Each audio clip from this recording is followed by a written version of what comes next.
Dallos est un OAV de 4 épisodes sorti au Japon en 1983. Il raconte l'histoire de Shun, un garçon vivant sur la Lune où une colonie de peuplement a été installée pour lutter contre la surpopulation. Mais face à l'exploitation que lui et ses confrères subissent, étant basiquement réduits à l'état d'esclaves dans des mines, il décide de rejoindre une organisation terroriste de libération des Luniens. Leur premier coup ensemble va alors être de capturer la petite amie d'un des responsables gouvernementaux pour en faire une otage. Mais parce que c'est un animé des 80s et qu'il pouvait pas s'empêcher de faire ce genre de truc, Shun va tomber amoureux de cette même fille, rendant les choses bien plus compliquées. Je vous dirais pas que Dallos est une histoire très originale parce que, surtout dans les années 80, ce genre de récit de SF sur un sous-titre politique était très courant. Est-ce que c'est une repompe de Gundam? Très clairement. Mais est-ce que tous les animés de mecha de l'époque étaient des repompes de Gundam? Aussi. Surtout qu'en vrai, la série a au moins le mérite d'essayer d'apporter sa touche personnelle. C'est pas non plus aller chercher très loin, mais prendre le point de vue du peuple opprimé plutôt que celui de la monarchie terrestre, c'est con à dire, mais ça se fait pas trop dans les animés. Mais en même temps, c'est un parti pris qui est pas étonnant quand on sait qu'à la tête du projet, on retrouve Mamoru Oshii, réalisateur surtout connu pour Ghost in the Shell et L'œuf de l'ange, et ayant dans ses œuvres des positions politiques souvent marquées. Bref, en résumé, Dallos c'est un scénario classique, mais mis en scène par un futur réalisateur star. Et pourtant,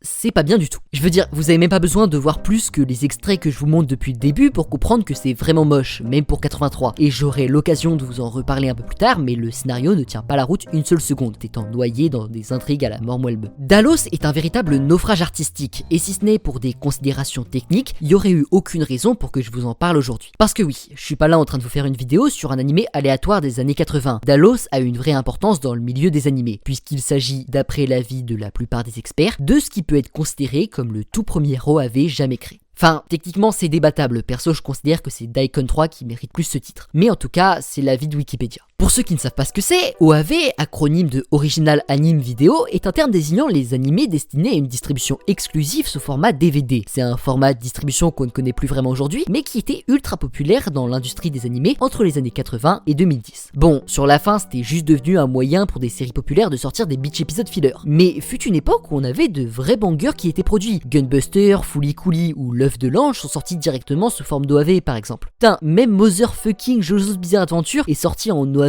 largement avant de sortir en animé télévisé en 2012. Bon, oui, la vérité c'est que la majorité des OAV sont des hentai. Je veux dire, c'était le seul moyen d'en distribuer à l'époque, ils allaient pas diffuser ça sur Gulli. Mais quoi qu'il arrive, ça change rien au fait que c'est un format qui a vraiment super bien marché pendant plus de 30 ans. Et surtout, qui rapportait de sacrées pépettes. Parce que si, certes, ça ne permettait pas d'atteindre un public aussi large que des animés télévisés ou des films de cinéma, les coûts de distribution étaient incomparablement plus faibles et la liberté créative permise était beaucoup plus large. Donc quand je vous dis que Dallos a été le précurseur ultime des OAV, c'est vraiment pas rien vis-à-vis de l'histoire des animés. Et ça en fait, malgré ses défauts très apparents, un véritable monument de l'industrie, dans le top 50 des animés les plus importants de l'histoire.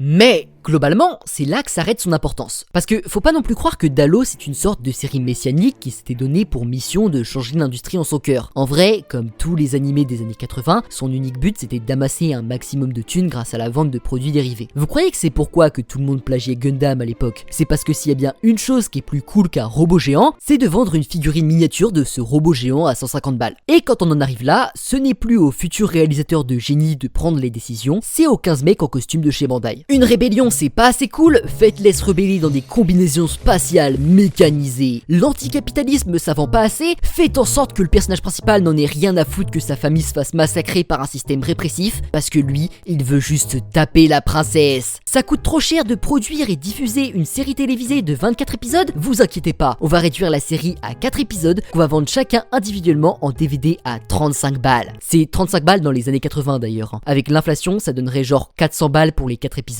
Putain, qu'est-ce qu'il fallait être riche pour être fan d'animé à l'époque. Mais en même temps, faut dire que les businessmen de chez Bandai savaient ce qu'ils faisaient, puisque la série va être un véritable succès commercial. Pour les 4 épisodes sortis séparément entre 83 et 84, c'est plus de 20 000 exemplaires vendus, ce qui ne paraît pas forcément très impressionnant, mais qui quand remis dans le contexte du prix et du fait que c'était la toute première fois que quelqu'un s'essayait à ce genre de format, est un nombre de ventes vraiment respectable. En tout cas, suffisamment respectable pour qu'en 85, ils décident d'en sortir 2 nouvelles versions, une compilation de la série dans un film de 120 minutes distribué exclusivement au Japon, ainsi qu'une version abrégée de 85 minutes destinée à l'export pour les États-Unis d'Amérique. Au passage, petit aparté, mais je tiens quand même à marquer l'ironie du truc, que ce soit une œuvre comme ça, dont le message est intrinsèquement révolutionnaire et anticapitaliste, qui soit celle qui a inventé ce qui allait devenir l'un des formats les plus pompafriques de produire de l'animation japonaise sur les 30 ans à venir. Bon, après faut pas non plus remettre la faute du fait que c'est nul entièrement sur le dos de Bandai. Ils ont certes pu mettre leur grain de sel dans les conversations, mais au final, reste que si la série est mal écrite, c'est avant tout dû au conflit entre les deux co-scénaristes, Mamoru Oshii et Isayuki Toriyumi. Durant toute la production, aucun des deux n'a été capable de se mettre d'accord sur quoi que ce soit. Chacun avait ses idées, et ni l'un ni l'autre ne voulait lâcher, ce qui explique ce résultat ultra disparate. Parce qu'en plus d'avoir des chara-design sans saveur et une animation au chou, Dallos a surtout une histoire qui n'a pas à offrir quoi que ce soit de cohérent. La série regorge de bonnes idées et de passages plutôt cool, mais qui sont tous gâchés par le fait que le scénario tente toujours d'être trop de choses à la fois. L'histoire d'amour entre Shun et la Terrienne était-elle vraiment nécessaire? D'ailleurs, pourquoi même Shun rejoint les forces rebelles à la base, puisque visiblement c'est le personnage qu'on a le moins à battre de l'indépendance. Et puis, j'en ai pas parlé depuis le début, mais Dallos c'est le nom que les Luniens ont donné à cette sorte de machine qui les vénère comme leur dieu. Sauf que ce putain de dieu de la lune n'a aucun intérêt. Il est là, on n'arrête pas d'en parler, c'est même le titre de la série, mais il n'a absolument aucune utilité dans l'histoire. Et il y a tellement de ce genre de questions et de problèmes qui reviennent tout au long de ces 4 épisodes. Sans compter que même quand la série arrive à raconter quelque chose, ce quelque chose finit toujours par tomber plat, comme si on lui avait retiré toute sa substance. Mais bon, comme dirait le poète, quand deux aussi grands esprits se rencontrent, ils ne peuvent que rentrer en conflit. Et par deux grands esprits, je veux bien évidemment dire l'immense réalisateur de Ghost in the Shell et le d'autant plus grand réalisateur des Mystérieuses Cités d'Or.